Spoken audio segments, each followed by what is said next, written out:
Shalom, pemirsa yang diberkati Tuhan. Bertemu kembali dalam seri pelajaran Sekolah Sabat. Namun sebelumnya, mari kita tunduk kepala dan kita berdoa. Bapa yang bertakhta dalam kerajaan surga, saat ini kembali kami akan mempelajari akan firman-Mu Tuhan melalui pelajaran Sekolah Sabat. Urapi kami dengan kuasa Roh Kudus-Mu, sehingga kami boleh dapat mengerti dan terutama kami boleh melakukannya dalam kehidupan kami. Dalam nama Tuhan Yesus kami berdoa, amin. Pelajaran Sekolah Sabat, Minggu 5 Mei 2024, dengan judul Dua Saksi. Mari kita baca di dalam Wahyu pasal 11 ayat 3 sampai ayat yang ke-6, di mana bunyi firman Tuhan, "Dan aku akan memberi tugas kepada dua saksiku, supaya mereka bernubuat sambil berkabung 1260 hari lamanya. Mereka adalah kedua pohon zaitun dan kedua kaki dian yang berdiri di hadapan Tuhan semesta alam. Dan jikalau ada orang yang hendak menyakiti mereka, keluarlah api dari mulut mereka menghanguskan semua musuh mereka. Dan jikalau ada orang yang hendak menyakiti mereka, maka orang itu harus mati secara itu. Mereka mempunyai kuasa menutup langit, supaya jangan turun hujan selama mereka bernubuat. Dan mereka mempunyai kuasa atas segala air untuk mengubahnya menjadi darah, dan untuk memukul bumi dengan segala jenis malapetaka setiap kali mereka menghendakinya.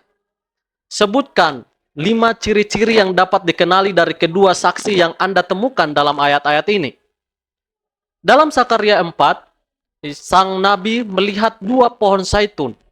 Di kedua sisi kaki dian emas, gambaran yang sama dengan yang kita temukan di dalam Wahyu pasal 11. Sakaria diberitahu bahwa ini melambangkan kedua orang yang diurapi yang berdiri di dekat Tuhan seluruh bumi, yang di dalam Sakaria 4 ayat 14. Pohon-pohon zaitun memberikan minyak ke dalam kaki dian sehingga terus memberikan cahaya. Kita diingatkan akan apa yang ditulis oleh pemazmur. Firman-Mu itu pelita bagi kakiku dan terang bagi jalanku. Mazmur 119 ayat 105. Minyak di sini melambangkan Roh Kudus. Kita bisa lihat di dalam Sakaria 4 ayat 2 dan 6. Penglihatan Yohanes dalam Wahyu 11 ini menggambarkan firman Allah yang diberitakan dalam kuasa Roh Kudus untuk menerangi dunia. Kedua saksi ini dapat bernubuat dan menahan hujan agar tidak turun selama yang mereka ramalkan. Mereka dapat mengubah air menjadi darah dan menghantam bumi dengan tulah. Melalui firman Allah, Elia mengatakan tidak akan ada hujan yang turun atas Israel, dan sebagai jawaban atas doanya, tidak ada hujan selama 3,5 tahun. Kita bisa baca di dalam Yakobus 5 ayat yang ke-17. Kemudian ia berdoa kepada Allah, dan hujan kembali turun. Setelah para nabi palsu Baal gagal mengakhiri kekeringan. Kita bisa baca dalam 1 Raja-Raja 17 dan 18. Melalui firman Allah, Musa mendatangkan berbagai macam tulah kepada bangsa Mesir, termasuk mengubah air menjadi darah karena Firaun menolak untuk membebaskan umat Allah. Kalau kita baca di dalam Keluaran pasal 7. Mereka yang berusaha merusak kitab suci akan dilahap oleh api yang keluar dari mulut mereka. Tuhan berkata, oleh karena mereka berkata seperti itu, maka beginilah akan terjadi kepada mereka. Sesungguhnya aku akan membuat perkataan-perkataanku menjadi api di dalam mulutmu, dan bangsa ini menjadi kayu bakar, maka api akan memakan habis mereka.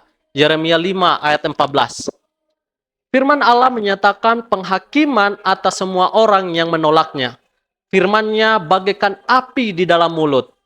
Di dalam Yohanes 5 ayat 39 katakan, Yesus mengatakan bahwa kitab suci perjanjian lama memberikan kesaksian tentang Dia. Dia juga mengatakan bahwa Injil akan diberitakan menjadi kesaksian bagi seluruh dunia. Kalau kita baca dalam Matius 24 ayat 14. Dan perjanjian baru bersama dengan perjanjian lama adalah dasar dari kesaksian tersebut. Sebuah kata dari akar kata yang sama, yaitu meris, dengan kata saksi, yang digunakan dalam kedua ayat ini muncul dalam Wahyu pasal 11 ayat yang ketiga. Siapakah kedua saksi ini?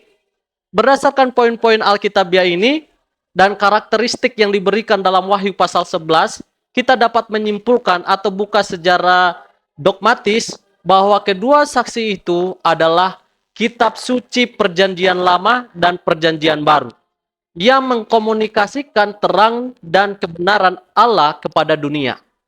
Banyak orang Kristen saat ini cenderung meremehkan Perjanjian Lama, menganggapnya tidak relevan dan tidak diperlukan karena kita sudah memiliki Perjanjian Baru. Apakah yang salah dengan sikap seperti itu? Kita akan lihat jawabannya di waktu yang akan datang. Tuhan memberkati. Kita berdoa. Bapa yang bertakhta dalam kerajaan surga, kami mengucap syukur untuk firman Tuhan yang kami sudah dengarkan bersama-sama.